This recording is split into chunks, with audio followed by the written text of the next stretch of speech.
Right, gang, I just finds everybody well. Welcome back to the Built for Pressure podcast with me, Will Foden. Today, I'm joined by a friend, someone I work alongside, and also he's allowing us to train in an epic gym that he just moved into, Mr. Chris Jillard. Great to have you, mate. Thanks, Thank mate. you very much for having us.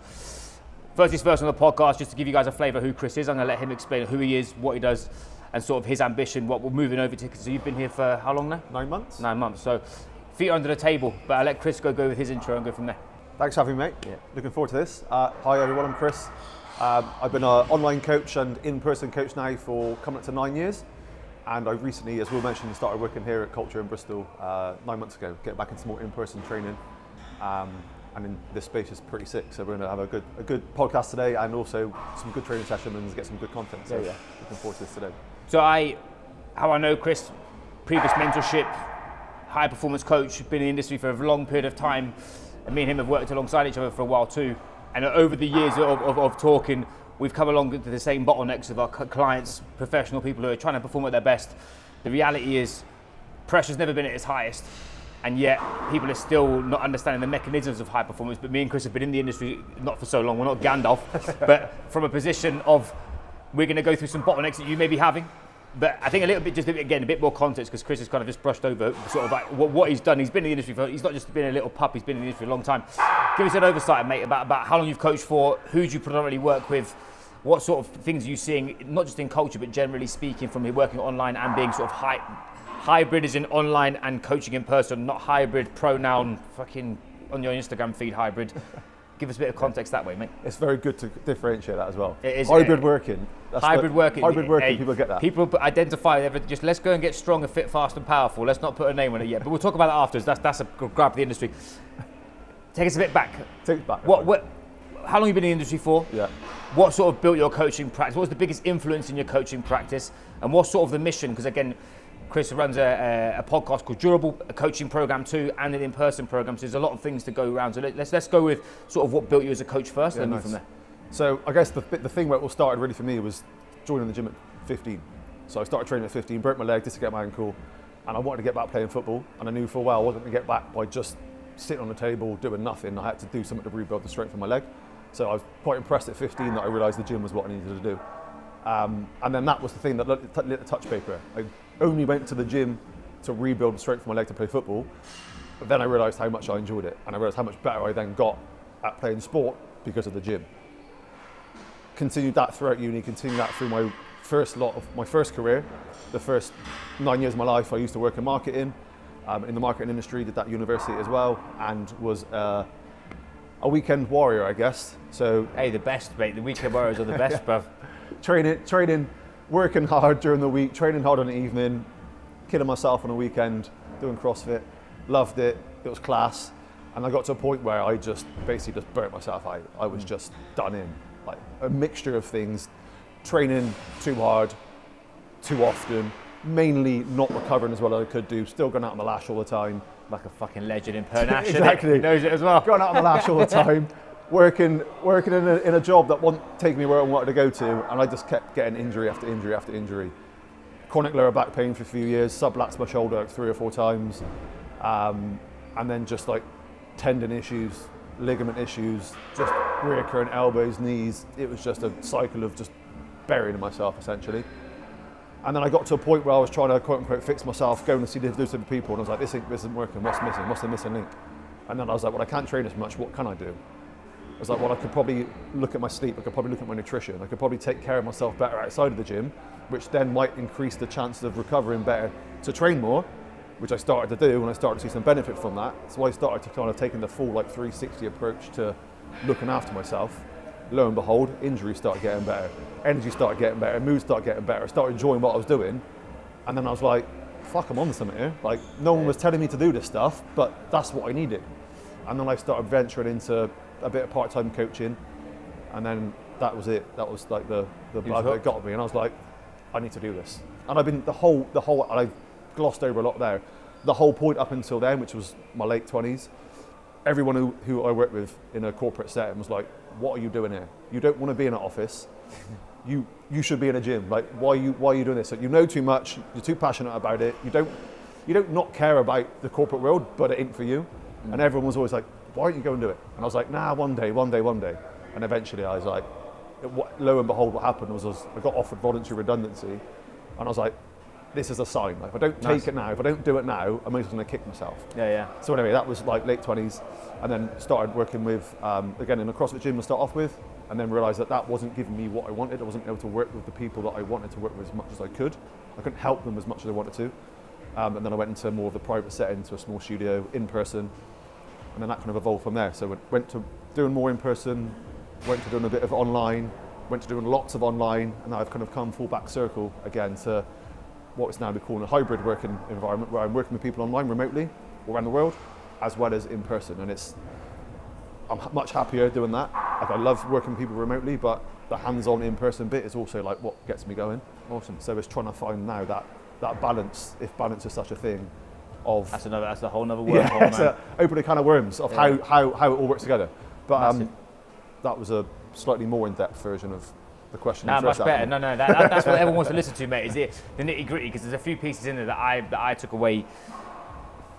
Challenge me if I've got this wrong, but if you were to build I can already vision the client who you work with as your previous self when you're sat in a corporate job, who basically had no energy, under-recovered, injured, pissed off, didn't want to be there. It's quite a notorious life cycle of a customer that again, similarly, I work in the professional environments where people are looking to push their limits, but yet alignment, vision, mission, and actually having a recovery system in place to allow them to express themselves in times that matter is always the biggest piece.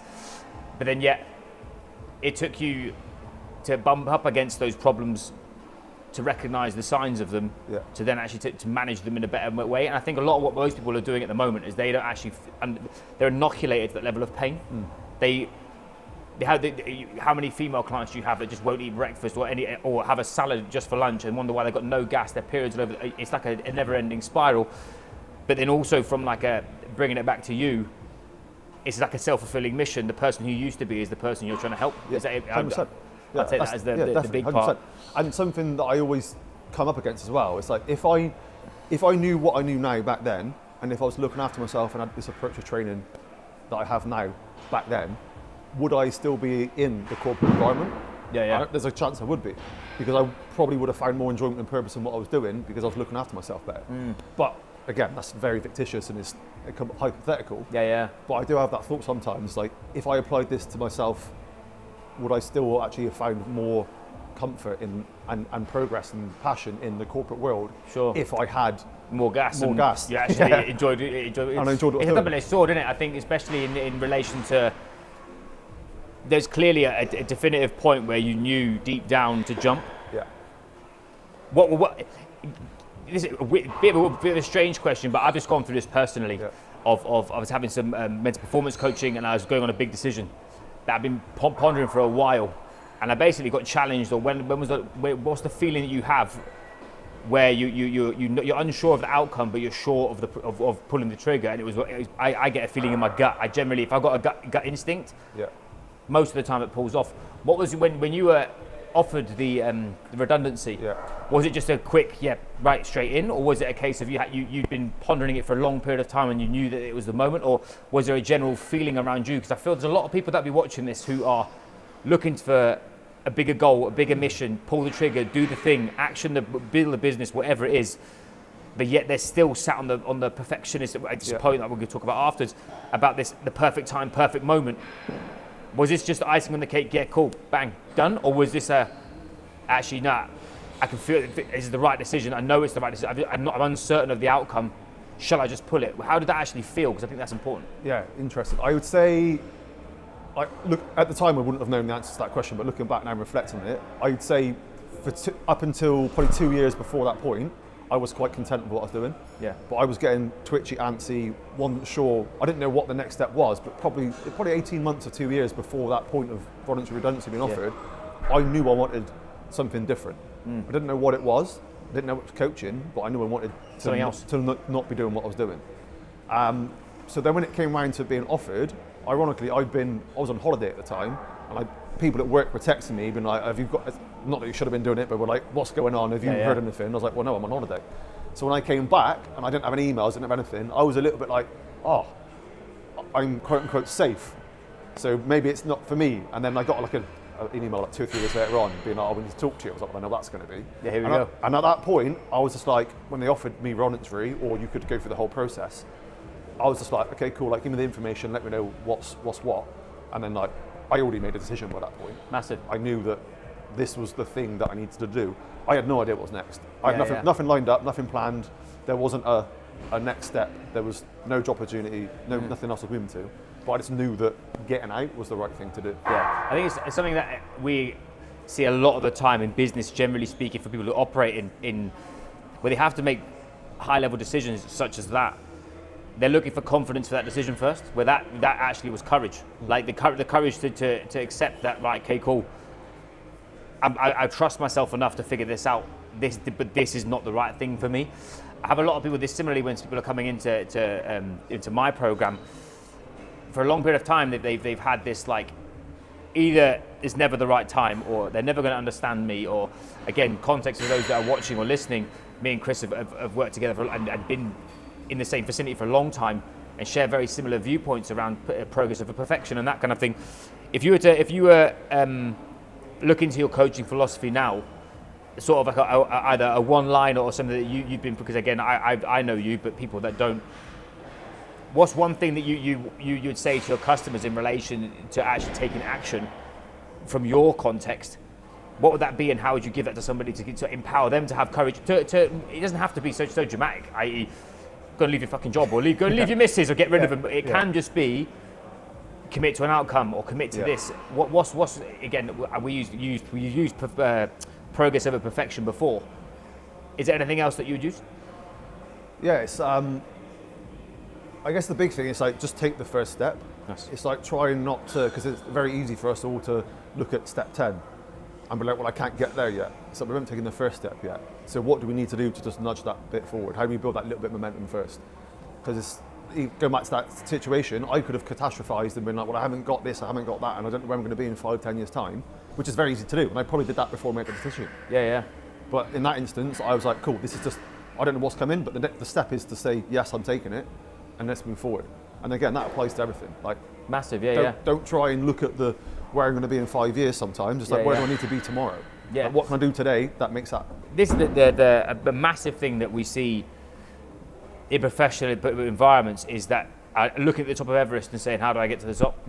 And that comes down to whether you want to build a business, whether you want to build a body that you love, whether it comes down to you just being regulated and happy inside of your process. I think what most people look is they look for finite outcomes. When I get there, this will happen, or you'll get shot by something in there. It's not a gun, by the way. Point being, the reality is that if you always focus on a goal, when you get to that goal, you're always going to nudge it further away from you. Yeah. So you'd have had the same thing when you decided to pull the trigger with coaching. I need my first 5 clients. Then you get your first 5, you want your first 15. You want your first 15, you want your first 50. You then want to have 10 hours of PT, 50 hours of PT. Then you're bollocksed. Then you go, cool, online, fill it, then move. I think something that I've learned over the years is something that's driven me for years has been the, when I get there, I'll be happy. Yeah. Well, actually something that I'm really focusing on now personally, and again, I do struggle with it being very open, is actually being, I hate it. Winning the day sounds so cliche and so minging, but winning the day is not like, who you are, well done, we'll win the day. Winning the day is actually just acknowledging the good that's happened in the day. It's actually recognizing the lessons that you need to learn, but also the reality is that you are going to bump up against friction that is going to piss you off, or what you're going to find challenging, you're going to find hard. People in our, you took the hard road there. Most people wouldn't ever, most people are sat in a corporate job for 25 years and they hate it.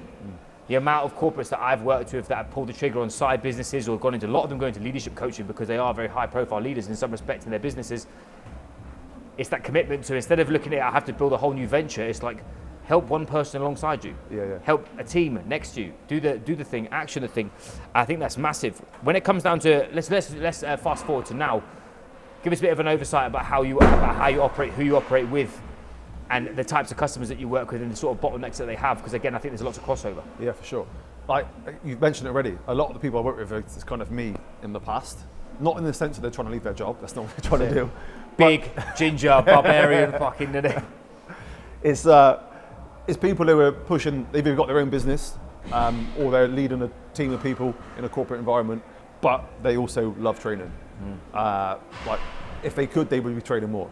If they had the capacity to train more, they would be training more. If they could train 6 days a week, they would be. So it's like it's kind of twofold really. It's how getting those people to have more energy and confidence and conviction in what they're doing, but also trying to pull them back a little bit to stop them from trying to just send it all the time. Because again, it's very easy if someone who likes training, who likes feeding a level of discomfort in what you're doing, to try and counter the stress from work by smashing yourself in training. So it's just trying to pull that back a little bit a lot of the time. And it doesn't take a lot sometimes to get these people to see a different way, but if all you've ever known is hammering yourself, attack, and then you're not getting the results you want, the only thing you know to do is to keep attacking even more. And again, in business it works, right? Quite often best offense is best defense is offense. Exactly. Yeah. If you push harder at work, or you put more hours in, or you be a bit more relentless, often it pays off. Whether it's more revenue for the business or personal gain, promotions and pay rises, often your effort in work is rewarded. Whereas obviously we know in training, a lot of the time diminishing returns, but you apply that to a training setting and things don't get better. Often they regress and go backwards, and then that impacts your work as well and your home life. So it's just trying to switch the mindset of, you might be a bit of a dog at work, but we don't need to be a dog all the time in training. You can be, but not all the time, because those two things butt up together and we don't end up being where we want to be. It's similarly, very similar people we operate with. A bottleneck I'm coming up against is perception of high performance and the reality of high performance. So people who, if you could make someone sick on an assault bike in 6 minutes and well done to you, but the reality is actually you giving someone a positive adaptation. Most people who we operate with, because they it's a box ticking exercise, and high performance is I do this, it looks like I'm that. Me back squatting 150% body weight like a chicken, and you got sore lower back, and you're actually in terrible nick. Ego lifting is an obvious sign of it, but I think, like you said, I see this mainly through conditioning too. Yeah. You mentioned before around energy preservation and confidence. I think let's explore the realities how to cultivate energy, because that's something that I'm very passionate around in relation to. We're in the environments right now moving so fast. Information overload, decision-making fatigue. People are pushing their limits in relation to the amount they're trying to get out of their day and be more productive, but they're forgetting actually productivity is not adding more input to create more output. It's actually reducing your input to create more output. Training is very, very similar of actually what's your minimum effective dose to see progress, not what's your maximum amount of dose to make you look like you're sending it or whatever. Energy cultivation in context for you, and not just you but your customers, what's some things that you're seeing in the sphere of performance at the moment that you're trying to address? Because we're going to sing off the same hymn sheet, and again, using Culture's facilities, they've got some absolutely banging facilities, by the way, in relation to ice baths and that kind of cool shit. You'll see it later. But give us a bit of an oversight about what you're doing with your customers and why. Not that it's different, but it's again, we're on the same hymn sheet with it. Yeah, I mean, I think the biggest thing, you said it already, is like, we're just getting hammered left, right and centre with information, expectations, inputs. So like one of the biggest things that I'm getting pretty much all my clients to do is, how do we get away from that for a little bit? Hasn't got to be a lot, but like today the sun's out. It hasn't been out much this winter, but it's out today. So a lot of my clients will be, hopefully, see the sun's out. It's like, if the sun's out, go and get in it. A lot of them work from home.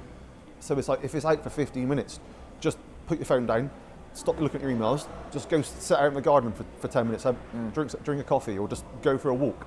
And like a couple of clients recently, they've like, the thing that's changed the game for them the most is going out for a walk at lunchtime. Half an hour, rain or shine, just eat your lunch and go for a walk. And they're like, my productivity has gone through the roof, because they've not taken their phone, they're not looking at their emails, they've just detached from it a little bit. And these are guys that are like in high power, high stress jobs. Like they're under a lot of pressure. But every time I speak to them, they're like, honestly, those walks are a game changer. Like just giving myself that time of the day to stop is like solving so many more problems, and I feel like I've got more hours in my day just by not trying to just force myself through sitting at my desk for 14 hours trying to get my work done. Flow state is such a coy term at the moment, because people aren't talking about it properly, in my opinion. Like they're using it as like an infinite end outcome piece, where the end of flow state is a recovery state. And what you're saying is, people that are in high pressure environments, because everything in what you're doing is hyper focused, it's more stress driven, i.e. sympathetically driven. Everything closes in. Blinkers are on, attack mode's on, because I have to be ahead of the curve to make sure that I can keep this and sustain this. With the physiology of that, the upstream and downstream effects of just getting outside and having your phone off. This is the thing. when I ever talk about high performance principles like that, people look at you like you are one boring fucker. Where actually what we're doing here is letting the brain recover, reload, and actually get back, have energy again to make better decisions. Not having distractions means you're getting out in open space, which reduces cortisol. Like there's me and you we can talk to the cows come home in relation to sort of the scientific principles, but again, the reality are those that actually are executing the world-class basis on a daily basis are the reason why they're the ones who seem to be able to sustain their performance. Yeah. I'd love to go on to that in a minute. That's another term that I'm getting blasted across LinkedIn, Instagram is I help with sustainable performance, but the reality is what's your version of sustainable performance? Yeah. Because Elon Musk, he hasn't gone away. I couldn't live like him. No. So it's because he understands the trade-offs, the bigger things that are happening when it comes down to other realms of his life, and something that I feel that's coming through your coaching. It's not just about how much you bench. No. It is all about how much you deadlift. Yeah? But there's a bigger game being played. What other pieces of the sort of energetic puzzle are you integrating into your customers' process? Because again, I think that's something that people who are listening, it's not teaching them to suck eggs, but it's the visuals got to match the audio. We can talk about this from a really deep scientific, but I don't feel that people who are watching this, that they need to have as actionable outcomes they can take away right now. The big thing with it most of the time is some level of consistency day to day. And I'm not saying that every day can be a copy and paste of the one before, but there's some anchors in your day that you can definitely do that tells you that you're starting your day and that you're ending your day. So a lot of the clients I work with, I'm like, can we be a bit more structured with your wake time? Can we be a bit more structured with what the time you put your laptop down in the evening when you get off your computer? Can we be a bit more structured with your meal times? And by structured, I mean, again, within 30 minutes of each other each day. So if we're waking up at 6 a.m, can we be eating breakfast, I don't know, maybe 7 o'clock? And can we repeat that Monday to Friday, but also Saturday and Sunday? Because it is that consistency across all 7 days that makes the next 7 days easier to do. And it's trying to get away from thinking that Monday to Friday is this different world that we live in, and then Saturday and Sunday is a free for all and you just do what you want. It's like, it's all the same. What you do in those days is different, but let's start our day and end the day in a similar vein of form, because it's repeatable then. And the big thing we want to do is, if you want high performance and you want to perform over a long period of time, you're trying to make progress. And progress doesn't come by just sending it, coming off. So how do we kind of build that level of consistency across a week? So it's like having those anchors in the daytime. So you know what time of day it is, but your body knows what time of day it is, which makes your energy easier to manage. It makes it easier to know when you need to be eating, and you know when you're likely going to have more energy and less energy.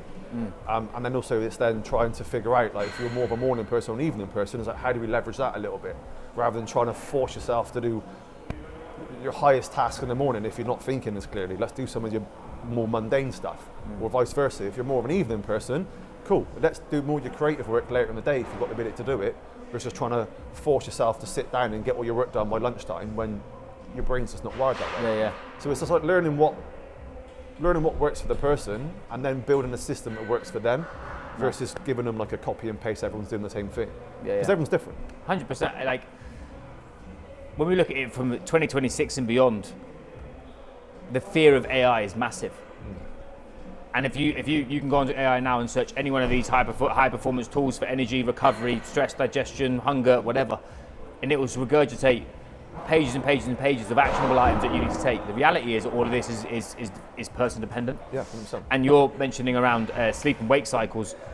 It's again, learned this through Phil Learning's stuff in relation to your biological clock is like a grandfather clock with a massive cog in, and your sleep-wake cycles and your sleep mechanics, it dictates the biggest one that has downstream effects of everything else. If you, like you said, I love the analogy of it's basically like working the week, party on the weekend. Back at university, it's a bit different when you're torpedoing VK from 7 p.m. innit? But if you're having, your body is knowing what's coming up in front of it. It's an adaptive organism. It adapts and starts to operate at the frequency you ask it for, where most people are asking different questions to their body every single day and asking for a different answer. A physical example of that is the gripe I have with CrossFit. The best thing to happen to the industry for getting strength and conditioning into general population. The hardest thing for the industry is getting the general population who is not athletic to change their workout every time they train, to move like shit every time they train because they're going to fatigue and actually not earning the right to progress. And something that we're seeing across the board when it comes down to executive performance, leadership performance, athletes, general population, the guys in corporate environments or whatever, is they're taking shit from Instagram or LinkedIn or wherever or off YouTube and trying to plug it into their process without having any contextual understanding of the reality is it always depends. And that's the problem. I think that's probably the most unsexy thing I've said on here as well, is like, how do you perform better? I don't know you. Yeah, that's true. Which is so true, and you'll see any high-level coach will never ever give you a finite answer through bias, because some people ketogenic will work, some people high carb will work, some people compound lifts work, some people can't sit down and go to the bathroom without breaking the back, so they can't do whatever. What's the sort of patterns you're seeing in relation to people's pain points of it? Because again, not fueling the fire, so to speak. I really want to do is take this episode to show you that it's not just me banging on about it. Every other coach is worth their salt will be banging on around it. But what are the things that somebody will be feeling that then make them question and be curious about actually finding a way more integrated process compared to insert just one principle? What are they feeling that they're actually going to get? Because I think that's where the money is. Like you said, you talked about brain fog earlier, that kind of thing. Yeah, I think the biggest thing, and you've touched on it already, is just overwhelmed with information. Like, there is more information now available than we've ever had at any point in previous time. You can Google something, you can use ChatGPT or whatever AI tool you want to use, you can look at Instagram or whatever, or LinkedIn or wherever you want to go, and you could have 15 different things thrown your way to solve the same problem. And then people just coming in now who are just like, I can't keep trying to figure it out myself. Like, I'm trying to piece it all together. Like Rain Man. It's got like a massive, like, huge brainstorm on a board. Everything, yeah. And it's like, well, I've got all this information, why can't I solve it? It's like, because that's not your job. Like, coaching is a profession for a reason. And it's our job to try and coordinate all these different moving parts together. And the people now are coming in being like, I can't figure this out myself anymore. Or what I used to do that worked when I was 25 or 30, I'm still doing that. I'm still rinse and repeating what I did back then with all this new information, and I'm just like a bit stagnant. Like, I've been not seeing any progress for 2, 3, 4 years now, or I'm declining, and I don't want to slip back because I don't want to just see what I can do. I want to keep getting better. I want progress. So I think that the big thing is just that overwhelm piece. Like, pressure at work's never been higher. Everyone's crapping themselves about AI in a professional sense. So that stress demand has just gone through the roof. And then when it comes to their health and fitness, they just kind of hit a bottleneck of like, if I don't change this, I'm not going to end up in a better place in 2, 3 years' time. And people now, personally, are starting to think a bit more longer term than they have before. Because although everything is bang, bang, bang, quick in your face, people have tried to do that and implement that stuff, and then they realise that's not actually getting them anywhere. So then I've got a couple of clients now coming in like, no, actually, I can see this being a more long-term thing that I need to work on, but I don't know what long-term looks like. Because I've always done this workout, that workout, that workout. I've been reactive. I have not thought about this as I would do professionally with like, what's the bigger plan? I think, do you know what I feel there's a really nice frame of back in the 90s and 2000s, the only thing about the gym was about getting jacked. And they took fucking everything to get there. Like, if we're gonna get jacked, I'm eating all the steroids. Let's go. But there was a huge marker of success in the performance space was literally how physically dominant you could be, regardless of strength or whether it was bodybuilding. Now with the level of information, people are now recognizing that high performance is a downstream effect. Everything compounds on everything else. To have energy is not about how hard you train. How to have energy is how hard you recover, how well do you eat, how well do you sleep, how actually do you have high performance practice of your recovery, i.e. ice baths, breath work. There's so many more integrations. The key is learning what elicits what. And that's where people are getting bottlenecked. It's like you said, you can Google, how should I recover harder? How do you implement high performance recovery strategies into somebody's busy day when they've got 17 meetings, 2 kids, they haven't eaten properly, they're on 14 cups of coffee, they've got their boss blasting them on something that's not their problem, and yet now what they're trying to do is go to the gym and do a training program they did when they were at university. And let's not get it twisted, we all love a blow split. Blow split gets absolutely smashed, yeah, but that guns on a Friday, absolutely. But the reality is, most people who are in the professional sector right now have no longer got this one finite goal of, I want to just be in better shape, Most people have got, I want to be in great shape, I want to be happy, I want to be good with my kids, I want to be effective at work, I want to be dominant on school sports day, I'm not coming last in that shit. But that's the difference that I feel is massive inside of our sectors, is how do we actually deliver that? And this is the problem, is it's not sexy. No. It's, what nutrition did I do? You come into my process, the first thing you do is to track your food. Next week, you just track it again. Because I also know you've lied to me. Because what you've done is you've gone from eating like an idiot to saying you've eaten really clean. I know that you haven't, because I'm like your dad now, not like your mate. Okay, cool, add some protein. People look at me like, are you on drugs? I'm like, that's why I'll get somebody to eat double the amount of food, lose body fat in 6 months. It's not because it's just rocket science, it's because I've worked with human behavior, not the nutrition itself. And I think from our side of things, that is massive. For it introduces to the next piece I want to talk about, which is around physical capacity, because I feel we're in a banging gym, so we're going to talk a bit about gym. What's the biggest bottlenecks you're seeing inside of your customers that are sort of a slow puncture for their performance currently from a physical standpoint? It's probably the desire to push hard every session. And I always talk to people about training harder when you're training, which is important, but you can't train hard every day. No. It's two different things. Like, if you're training 3 times a week, you can train really hard 3 times a week. If you're training 6 days a week, you're not training as hard because you need to recover. And that's the bit that is, even saying it out loud, can still sound confusing. It's understanding that there's a level of effort. Just because something feels difficult doesn't mean it's actually helping you progress and adapt. So it's the big thing I'm trying to play with now is like pulling sessions out of people's weeks a lot of the time. Okay. So how can we come to the gym feeling fresher, so those sessions that you are in training, there is a higher level of effort in them. You are pushing yourself a little bit harder to make more progress. And then the time you're not in the gym, you've actually got time to recover, and we can come back, reload and adapt to training to then move forwards. Because in here, especially in this gym, like people in here aren't shy of training. Like training is not necessarily their problem. It's everything outside of it that is a bit more of a bottleneck. And then from an online perspective, other ways, more what we're talking about earlier on, where people have just got a lot on their plate and they're not in 6 days a week, but still the same problems apply. It's like, how can we get more out of those sessions when you are in the gym 2-3 times a week for 45 minutes at a time? And actually push yourself versus just going through the motions. Massive. I've got massive into, this goes really deep, but it's not meant to be, is actually the meaning behind what you're doing.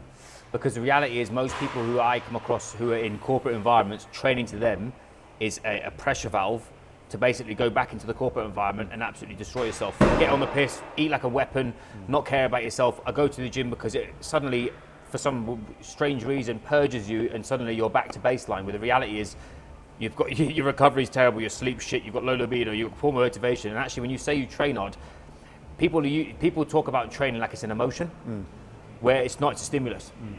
And the strongest people I've ever met in my life are also most likely the quietest, most likely the ones that shut the fuck up and don't scream around in the gym. And they are monks when it comes down to, there's a particular guy in Singapore called Glenn, shout out to him, who he used to just walk about with the 50s and do sets of 12 bench press, quiet as a mouse, because it's that slow as smooth as fast analogy. Most people don't actually have any form of KPIs for their physical performance. So they think attitude equates higher performance, where reality, meaning and intent, brings high performance. And that's where the difference that I've found is people that are operating at the good level to the elite level, it's nothing to do with just doing more, it's being deliberate. And that's where exactly what you're doing. You're facilitating somebody to have an opportunity to express themselves at a higher capacity, but rather than it being, some people that I deal with, an example, I give them 3 days off, they'll go and do stupid high rock shit that they don't yet, because it's so ingrained into their behavior. So our job is a case of manipulating the variables. Giving somebody, I use the Joel Jameson stuff of development, stimulation and regeneration practice, because then suddenly what happens is their association with moving forward is I'm still doing stuff that makes them feel like they're hot and sweaty, but they're not drilling themselves into the floor. I think that's exactly the same place that we're going through. That's the difference that makes the difference, is not a case around just doing less. It's just being more efficient of what you're doing. And most people that we start with, me and you, will be inoculated to it. Like you say, if you say to somebody to go and listen, I want you to go and do some breath work on a hill in the sunshine, anyone who works with me would tell me to fuck off to start with, because it's totally against what common knowledge is. Common knowledge is go on an assault bike, 60 seconds on, you and your mates, go back, do you know what, yeah, we're going to get lean, salads, and then I'm going to go and have 6 pints on a fucking Thursday because it's a Thursday. It's like, it makes no sense. Yeah. Where reality is, I work a lot around meaning and intent first, because that builds buy-in, and then buy-in has the influence. And I think it's along with exactly the same things. What's another thing that you're seeing in relation to trend at the moment? I think every year there's a different trend in the industry. And back in the day, CrossFit was the thing back in the day. Yeah. Now you have to. It is high rocks, to be honest. Yeah. High rocks. What trend are you seeing that is bottlenecking people's performance right now? Aside from high rocks, so we won't do that one. That's already in there, so we'll push that one aside. No judgment, no judgment. She's watching, bruv.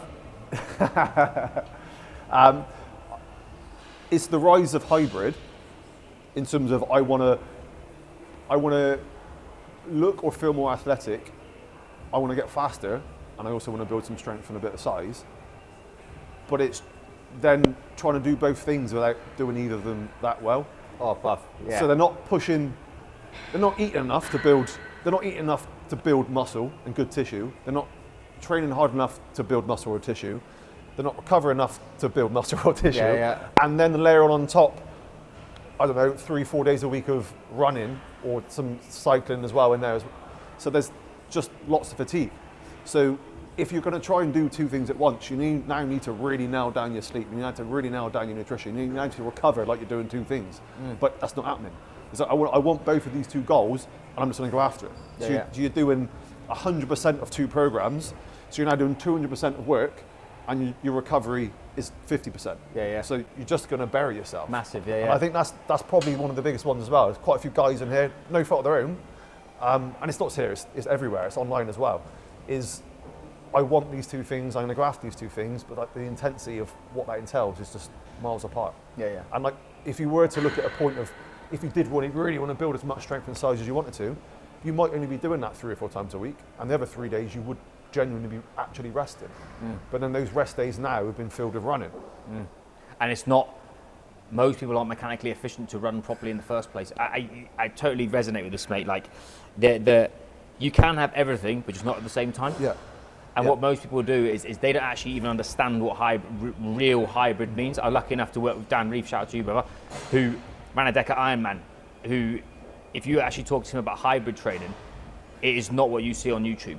Because if those who don't know, a Deca Ironman, that's 10 Ironman back to back. That's fucking stupid. He's also been the UK's strongest man. So he's hybrid at both ends of the spectrum. But most people are looking at hybrid as an Instagram handle, or looking at it as a coaching practice. If you read Alex Viada's stuff, and anybody who's on that train of building strength and conditioning at the same time, it's seasons and cycles, not absolutes. And that's what I find. It's that spider diagram. Is actually, you want to be fit, fast, strong, powerful, lean, balanced, all this kind of cool stuff. You can't just be opening that web up all at the same time.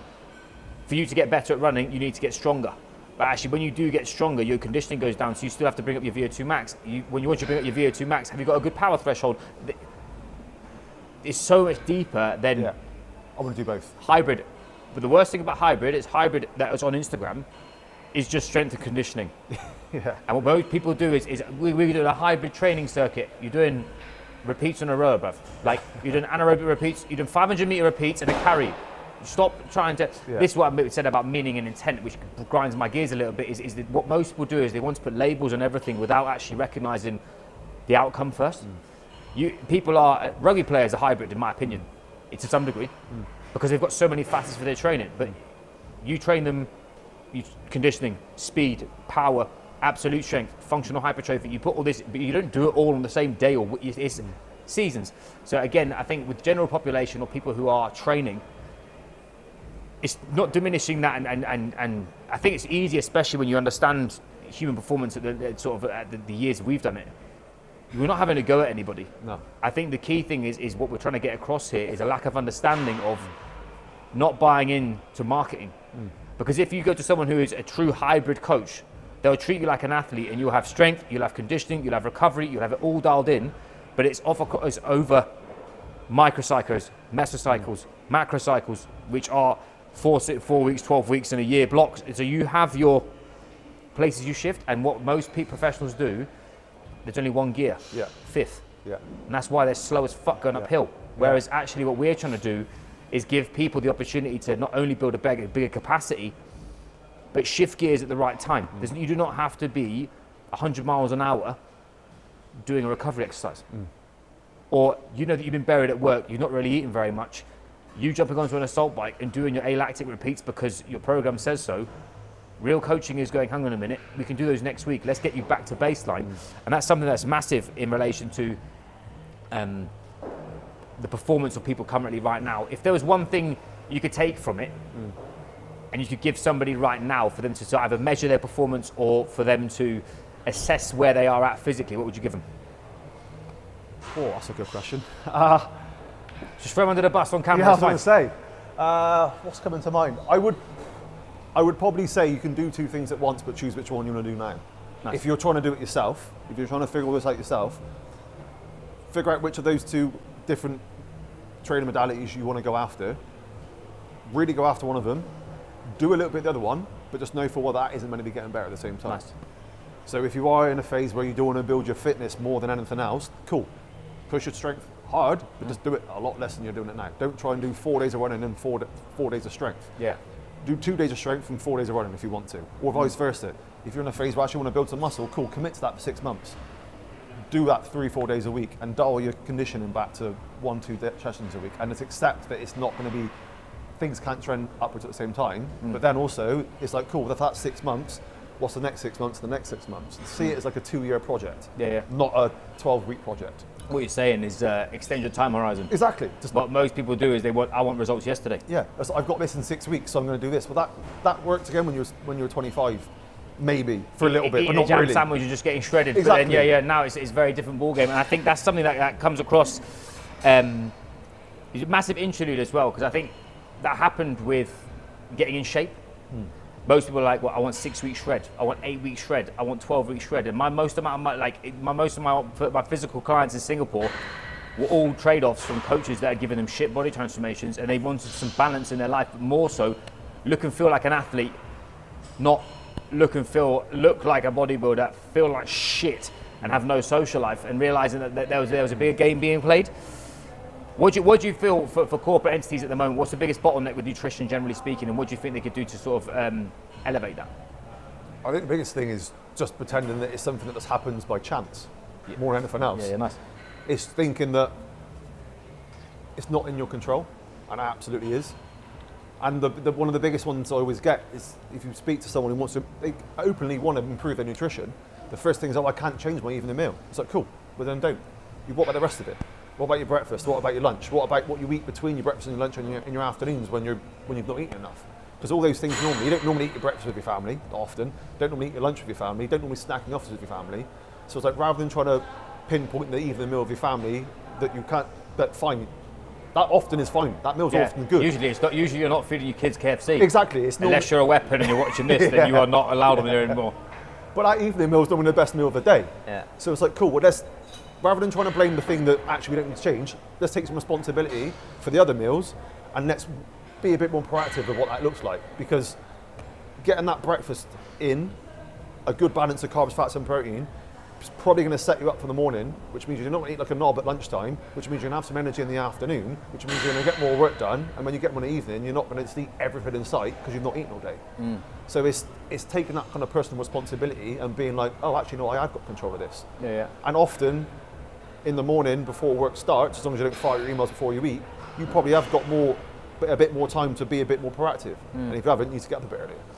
I always say, like, high performance is an active process. It is, 100%. And everyone will always look at something and say they haven't got control of something, but actually you can take charge of it. Yeah. We just been to a sick coffee shop. I don't know what the name is called, but the coffee was nang. But actually, the food there looks amazing. Probably not good for your heart health all the time, though. But my point being, what's the best option when you go to somewhere like that? When you have got meetings. I've drove down this morning, had my breakfast in the car. I made it last night. Bought a real meal bar in my bag. Shout out to them, because I know that I'm going to train, obviously, for a very long period of time because there's so many toys in it.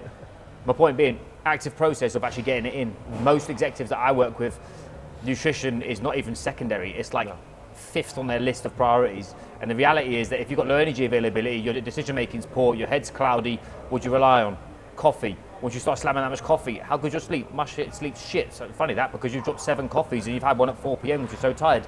It's that cascade effect of like actually what the reality of nutrition is. It's like sleep is massive, nutrition is massive, recovery is actually massive, but the active process of and the deliberate practice of it, that's the difference that makes the difference. And what we're not asking for, like you said, I'm a big dinner with your family is probably one of the number one priorities I have with all my customers if they can, because that's actually where you communicate with your missus or your husband. That's where you talk to your kids about life and the universe. That's what real living's about, not about living on fucking spreadsheets and MyFitnessPal. Don't get it twisted. I do believe you should track your food, because it's like tracking your bank account. If you don't track your food, how do you know what goes in and what goes out?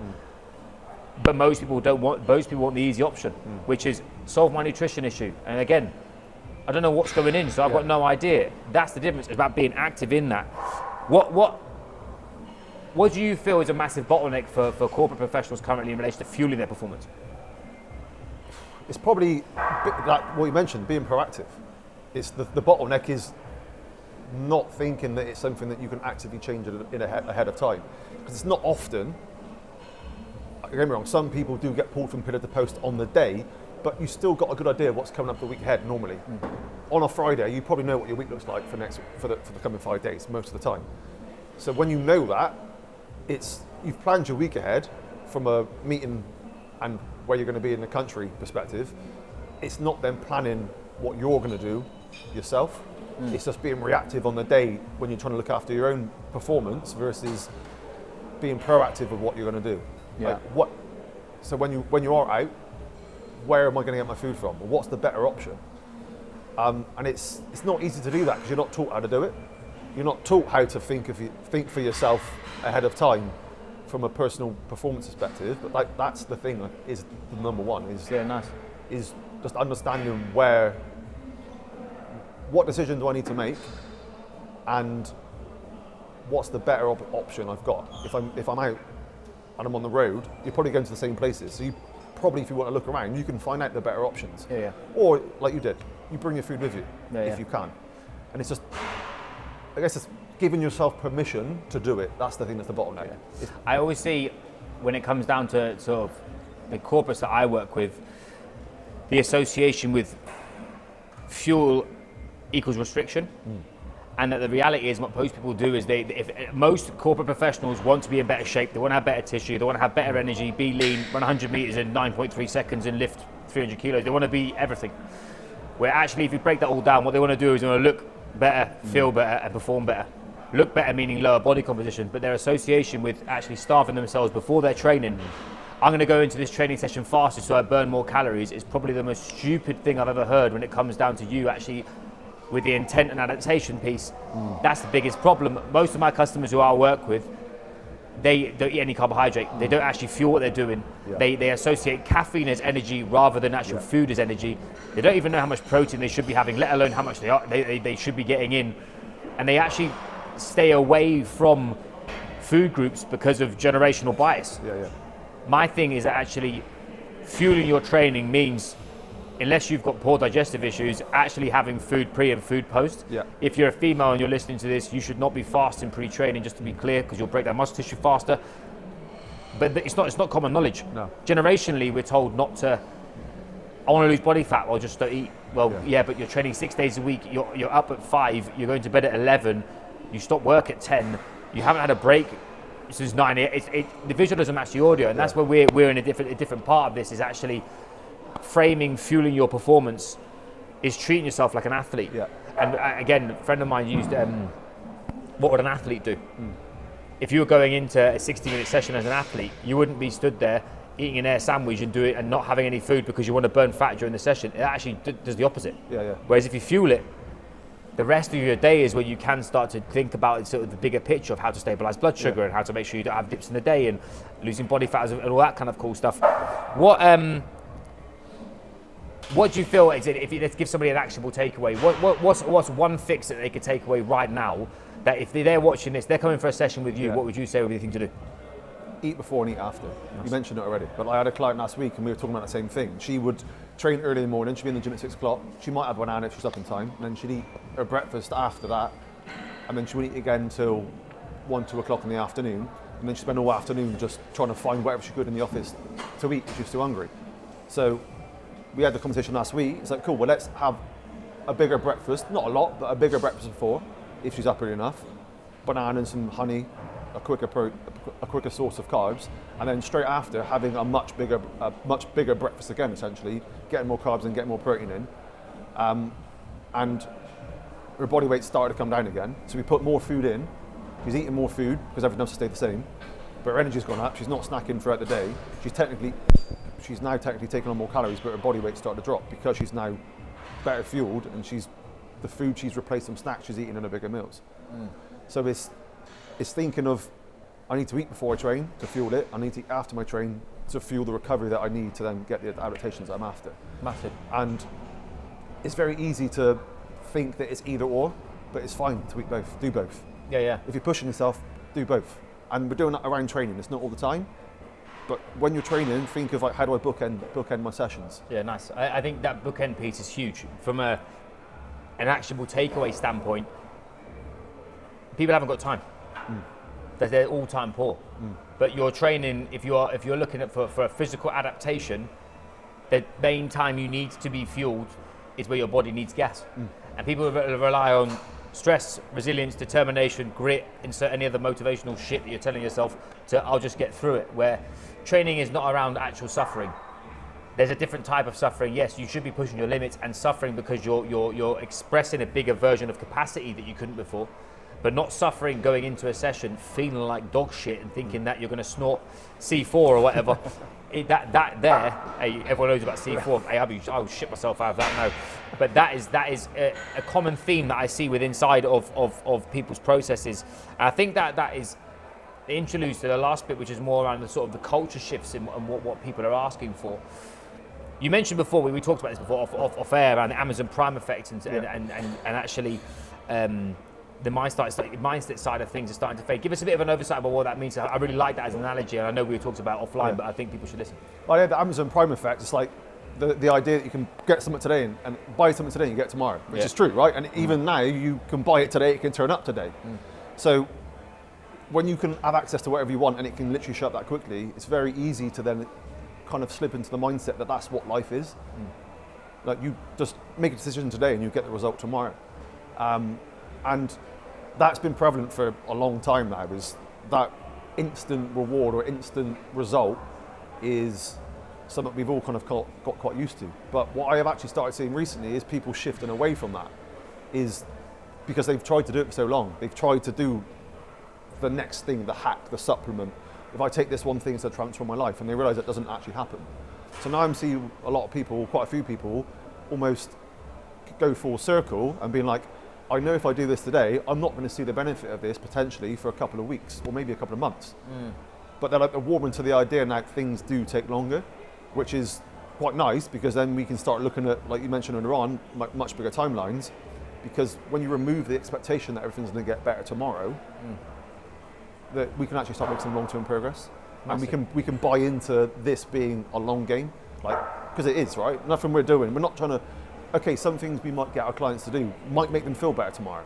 It's cool, but that's like a really small, tiny thing. Yeah. But imagine what that feels like if we do that every day for 6 months. Like, you're going to feel like a different beast. And it's people are warming up to that idea now that, okay, yeah, this shit does take time, and maybe I shouldn't expect everything to just happen overnight. Yeah. One thing that popped into my head then. The Amazon Prime effect is a really nice analogy of it, but something else me and you share context over is that human piece. The reality is that your physiology and neurology, psychology isn't a light switch. It doesn't just turn it on and off. I want to get shredded, dung, I'll have it. It's a dimmer switch. And what you're saying there, from like you have to earn the right to progress. You have to actually have the intent behind what you're doing to progress. But also have your ducks in a row to actually elicit the level of capacity you're asking for. That's not by mistake. And I think that's where most people are getting this wrong, is they're picking silo-based information. I want this, so I just buy that.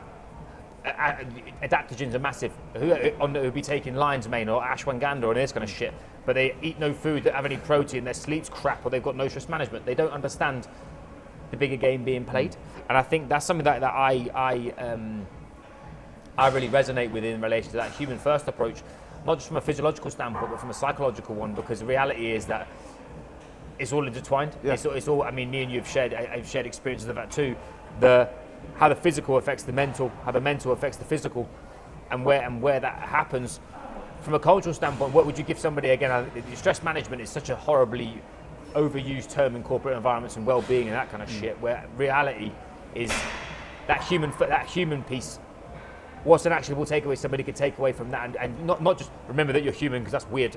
I mean, from like a behavioural standpoint, how could they actually leverage that to know that they're doing the right thing? Yeah, nice. I think it's remembering that you can actually slow down. Like, you can step back. Like, we're supposed to step back. Like, again, we're not supposed to just be constantly on the whole time. It's just figuring out what can we do to, is it unwind, is it unplug? It's just centering back to realizing that you're a human being, because it's really easy to not do that. It's just to try and run through a wall, like head down, be a ball in a china shop all the time. State of this face, ran through a few walls, bruv, yeah. And just attack. Yeah, it's being attacked the whole time. But like, the human first part is just remembering, like, that's not what we're wired to do.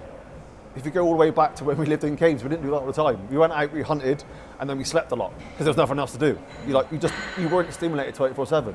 So it's learning, what can I do that doesn't stimulate me 24/7, to just allow me to have a bit of time to think, a little bit of time to reflect, to then be able to go back to being a ball in a china shop.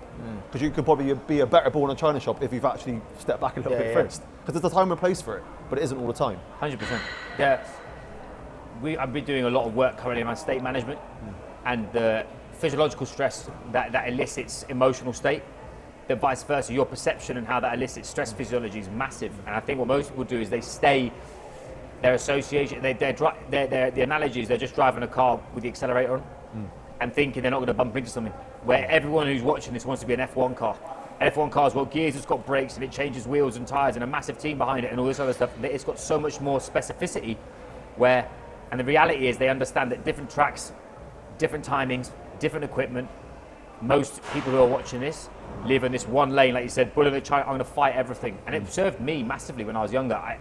Rugby, I mean, generally speaking, I measured my success on how many fucking stitches I got, or how many I could fight somebody, where now it's a very different ball game. I think that's huge when it comes down to moving forward, just from that, the perception of, we talked about the long-term game earlier, the visualizing the signs of not using overwhelm from a cognitive standpoint, but from a physiological standpoint. In relation to what you were saying there, how would somebody know they're in that sort of stress state, or they're in a position? We work with customers who are cooking on gas, business meetings, and hard, and they're getting towards their training session, and they're unsure. Ego says, send it. Human inside me says, I'm hanging out my arse. What's your point of reference for one of your customers to go, actually, how do I make a better decision? Because I think that's something that's it's granular, but really important. We all know that, yeah, cool, on is on, but actually not on isn't equal. I think that's huge. I think it's building that self-awareness. It's like, we need to learn what you feel like, or get more in tune with what you feel like over a period of time, or over a couple of weeks, to understand what flat feels like. And if you always feel flat, then we know we've got to do something about it. But there's a good chance there's going to be somewhere in that week, or somewhere over those weeks, where there's a bit of a peak and you feel a bit better. And there's another week, another couple of days where you don't feel as good. And it's understanding on those days when you don't feel as good, it's like, well, what's our plan B for that session? Like, what can we do instead of attacking? And then how does that make us feel? So sometimes it might be having a slightly easier aerobic piece, for example. Or it might be change the intensity of the lifts we're hitting, or change the rep schemes, or just like pulling back a little bit, reducing the amount of volume we're doing in the session, to see how you then feel after that session. Because like, for most people in that situation, they want to walk out of the gym feeling better than they walked in. And if you walk in feeling a bit fucked and you walk out feeling fucked, we haven't really learned anything other than you're fucked. So we want to walk in feeling fucked and walk out feeling better. That's what we're going for. So if we need to just kind of tune in to how we're feeling, how we're performing, also maybe from a metric perspective, it's like, is everything stagnating? Are we just hitting the same reps and the same weights and everything, or are we regressing? Are you hitting the same weights last week but doing less reps? It's like, well, cool, something's not quite stacking up here. Or if we're doing a conditioning piece and you're at the same pace that you were the week before, but your heart rate's 10 beats higher, then we've clearly we need to probably pull back a little bit and look at what's going on. And that might be, again, we might be changing the training stimulus, or it might be looking at what's going on outside of the gym and being like, has anything changed from a lifestyle perspective or sleep perspective or, again, energy perspective that's causing it? And if it hasn't, then maybe the training is the thing that we need to address. But I guess the big thing of it is data, right? Is having the data in the first place to reflect upon, but also understanding what to then do with that data, which is why me and you were in a job. It's because we can see things without emotion. We can zoom out from it. We can be more objective. We're not in the heat of your life, fighting the fires, where we can go, well, hang on, that's not stacking up. Yeah. We can look for the problem. We can look for the solution. It's not easy to do that yourself, as much as you want to. Like, you and I could coach ourselves, but it's a lot harder. The decision-making fatigue is probably the biggest bottleneck for most people that we work with. And the reality is, F1 car analogy, you have a specialist for a specialist job. There's one man doing one bolt and one wheel on the one side of the car at one time in the race. That's how specific. When you're looking at corporate performance, having somebody in your corner, the performance partner side of our business is very much a case of getting somebody to, I'm overseeing everything. Because I'm just showing them what lever they need to pull, and they need to go pull it, not they need to decide what lever because they haven't got the capacity to do so. And like you said, you're talking around metrics that you can manage. Most people haven't got any form of KPIs on their physical performance. Their KPIs are money driven, spreadsheet driven, board driven, or purely what are they, their P&L, or what they're losing. If they're losing, they need to sort it out. Whereas actually, physiologically, what are they tracking? Emotionally, what are they tracking? You talked around a lot of the stuff you were mentioning just then was around self-awareness and self-management. It was actually, if you're not assessing something, you can't be aware about it. And once you're aware about it, if you can't be aware about it, you can't manage it. If you can't manage it, you can't manage anybody else with it. Reverting it back is actually being more of an asset to yourself and being active in that process. Mate, I feel we could go round in 1,000,001 circles and be here for fucking 3 hours, but we've got to do some arms, but we're going to do some legs as well. We'd have to get you back on, mate. Give everybody where can they find you? What channels? Durable Podcast. He's got a Durable Podcast as well. Shout out to them. Where can they find you if they want to catch up more? Bristol area, or if they're online globally, write that. I'll put it in the comments. Yeah, nice. So Chris Jillard on Instagram. Also, the Durable Podcast is on Spotify and Apple Music. Apple Podcasts. Whatever. Yeah. Apple Podcasts. So it's on both of those. You can also search my name; it'll come up. We're about 7 episodes in, I think. But we're going to keep. Hey, it's fresh. It's fresh. We all got to start somewhere, man. Don't you worry. But we've got goals to hit. So I'm not going to tell you what they are, but we're going to keep going. We're going to keep pushing. And if you're in the Bristol area, Culture Gym and Fish Ponds in Bristol, banging facility, very good facility, great lighting. Great lighting, boss. We look shredded. Now, thank you very much, man. I appreciate you. Gang, if you have any questions, please put them in the comments or send a direct message to either me or to Chris. We'll be happy to help. And we'll catch you guys soon.